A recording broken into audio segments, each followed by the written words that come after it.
How to handle disappointment. Imagine the scenario. Finally, you see someone you like on a dating app. Finally, you get such a burst of invigorating excitement that your whole body is fizzing with delight. Finally, you see someone who is exactly what you've been waiting for.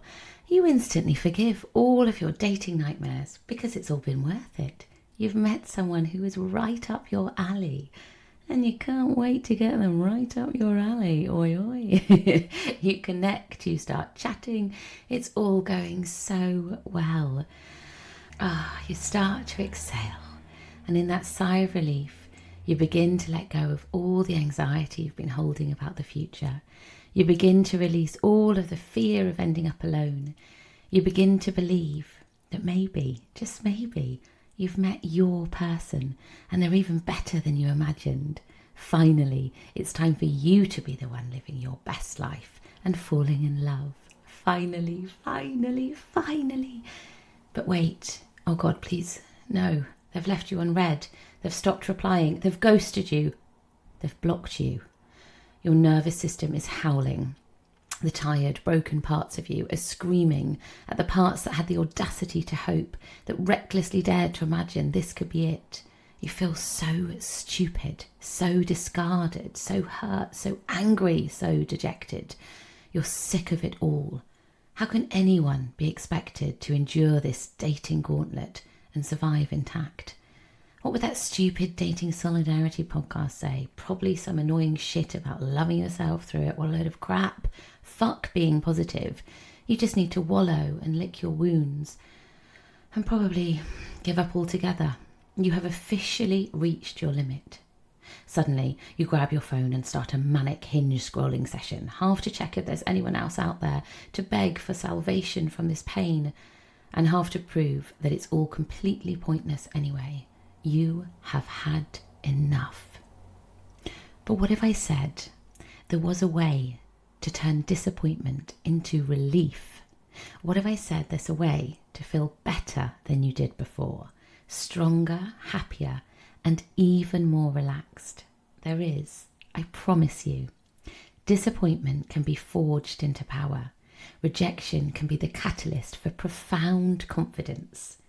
Ghosting can be the chrysalis from which you emerge with magnificent wings, ready to soar and reclaim your place in the world as an awe-inspiring magical creature that makes people stop and say, look, wow, look.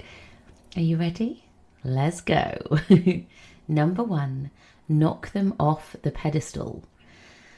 If your friend was really obsessed with somebody who suddenly ghosted them, you would instantly think, what a wanker. He's clearly not good enough for my friend.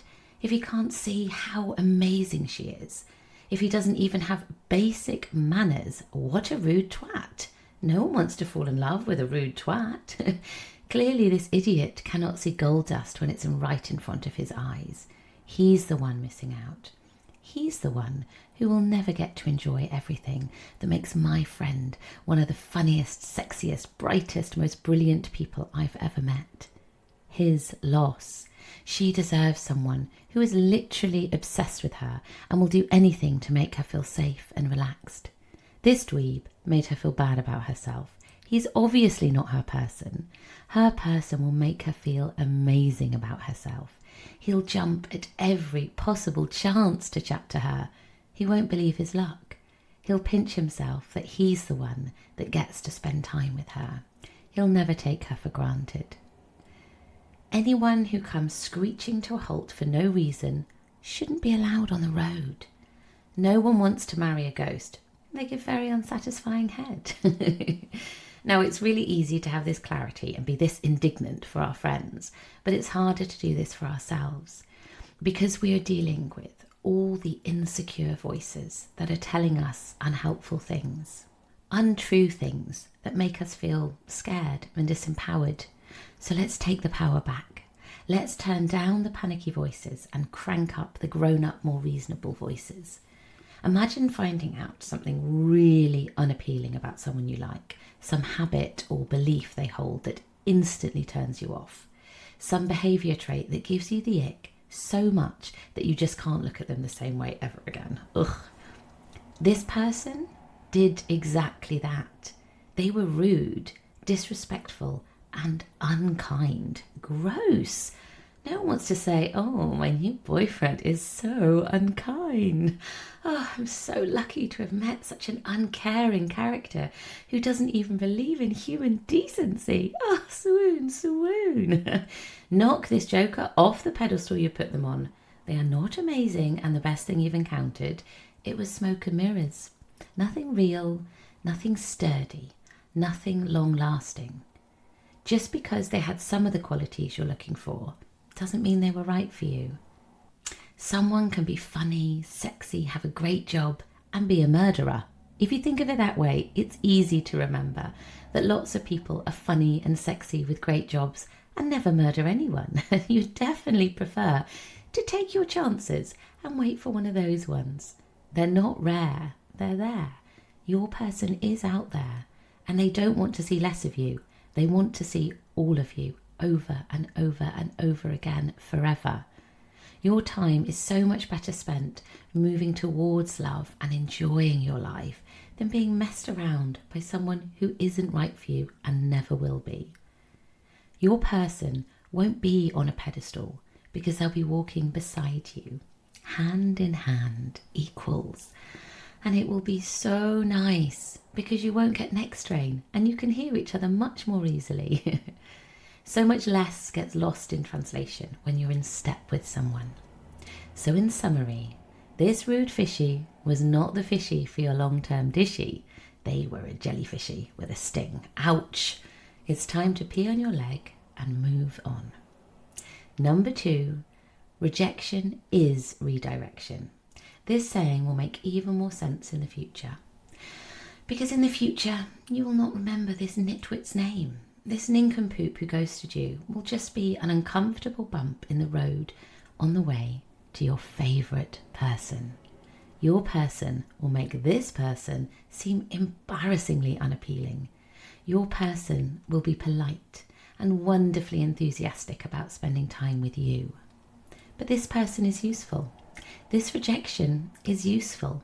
It's a signpost away from what will hurt you so you can travel towards what will nourish and sustain you. Ghosting is awful, but it's also a gift. It's saving you the most precious commodity we have on this planet, time. So them removing themselves early is actually a boon. Thank you so much for clearing the way for what serves me and not clogging up my life with fruitless distractions. Now you get to concentrate on what is guaranteed to serve you. You get to emerge from this uncomfortable portal and step into an exciting new chapter. Which brings us to number 3. Creative is an anagram of reactive. Dating is by its very nature disempowering because you can't control the outcome. Even if you're loving dating and are having a great time with interesting people, there is always an element of frustration because you still haven't met the person worth having your last ever first date with. The cure for this is to invest a greater proportion of your time and energy into fulfilling things that you can control. This is done by setting achievable, rewarding goals that make you feel excited by life. I spent far too much time raging against the circumstances I found myself in, throwing myself pity party after pity party at the injustice that I had so much to give and no one to give it to. I wish someone had told me this. While you're waiting for someone to share your love, creativity and passion with, share it with the world. The world needs your love, creativity and passion. The world is eager for it. The world will embrace it. And that exchange will be deeply rewarding. I was constantly reacting to hurtful, disappointing or frustrating experiences. And instead of refocusing that energy elsewhere, I turned it inwards, ruminating and angsting over idiots. No one benefited from that choice. I certainly didn't. While I was waiting for the timing to be right for me to meet Sam, I wish I'd used that energy more creatively. And just as a little side note, the timing wouldn't and couldn't have been right any sooner because Sam was between Melbourne and London, and at that time I just simply wouldn't have been open to a long distance relationship. So your lovely person might be moving and shaking their way to be in the perfect position for your lives to align and shine. They're not being annoying and taking their time to come to you. They are preparing themselves for the moment you get to meet, as are you. And during this time, you get to experience the joy of having more time and energy available to do things that light you up. When faced with a challenge, you have an opportunity. You can be reactive or you can get creative. During my many years of being an actor, my New Year's resolutions were always the same. Oh God, it was every single year. Get signed by a bigger talent agent, write and star in an award-winning comedy that gets commissioned, greenlit and made. And then one day I received a mentoring session from a brilliant writer named Andrea. She said something pivotal, which I can't wait to share with you. She said, what intention can you set for the year that is in your hands to make happen, not in the hands of someone else giving me an opportunity, but something I could set out to do and realistically achieve within that time frame. This reframe was one of the most useful bits of guidance I've ever received. I spent so many years putting my aspirations in the hands of others, and so many years feeling disappointed. Career disempowerment, coupled with being in my late 30s, desperate for a partner and children, and dating like a ravenous beast, it did not make me a happy woman. But now I know this. When disappointment comes knocking at your door, invite it in. But instead of listening to its insidious lamenting, make it a nice cup of tea and talk to it. Ask it questions. Help it discover what it wants in addition to love. Grab some paper and some colourful markers and have fun making some smart goals, baby. Plans that are specific, measurable, achievable, relevant and time-bound. Sexy stuff, genuinely. Because what is sexier than being fulfilled? Dating is a big lucky dip. It's fun at first, but it's quickly dispiriting when you continually pull out tat. But while you keep dipping a hand in to see if there's a lovely life partner with an outstretched palm, make sure you're doing other things that make you feel excited to be alive. What creative endeavour calls to you right now? What can you do that is measurable when you achieve it? What will light you up when telling people about it? What slightly scares you and yet you feel compelled to try? What would happen if each time you experienced disappointment, you became creative instead of reactive? You'd become unstoppable. I really want this to be a rousing call to action, to take stock of all the things you can control. An invitation to open up your arms and welcome and discover all the things that will give your life even more purpose and meaning. Not instead of feeling your feelings. Oh, no. It is extremely important to feel our feelings. It's important to take gentle, loving care of ourselves. It's important to be honest when things hurt, when things trigger old wounds and old patterns. The trick is not to get stuck there. And that's what I was really bad at. If a toddler falls and actually hurts themselves, it's important to comfort them, not just tell them they're fine and try to distract them. But it's also important to move on. We don't keep talking about the fall and the pain and the misfortune. We comfort and we forge ahead. There will be more tumbles. There is no pain-free existence, sadly, but we can learn to parent ourselves with just the right amount of understanding and gentleness before encouraging and championing ourselves to carry on with enthusiasm for all that's available to discover and explore. Because you're not just dating, you're exploring. You're discovering new people until you chance upon the one that feels like home, where it feels safe to disembark and settle. And there may be pretty islands along the way that seem terribly enticing, but don't offer safe harbour. But that doesn't make us stop sailing. The world is vast and there is far, far more to discover. And whilst you sail, there are sunsets, sweet, warm breezes, cool, refreshing water, and fresh mango to feast upon. Which makes me think of my favourite poem, Wild Geese by Mary Oliver, which I'll read now. You do not have to be good. You do not have to walk on your knees for 100 miles through the desert repenting. You only have to let the soft animal of your body love what it loves. Tell me about despair, yours, and I will tell you mine. Meanwhile, the world goes on. Meanwhile, the sun and the clear pebbles of the rain are moving across the landscapes, over the prairies and the deep trees, the mountains and the rivers. Meanwhile, the wild geese, high in the clean blue air, are heading home again. Whoever you are, no matter how lonely, the world offers itself to your imagination, calls to you like the wild geese, harsh and exciting, over and over, announcing your place in the family of things.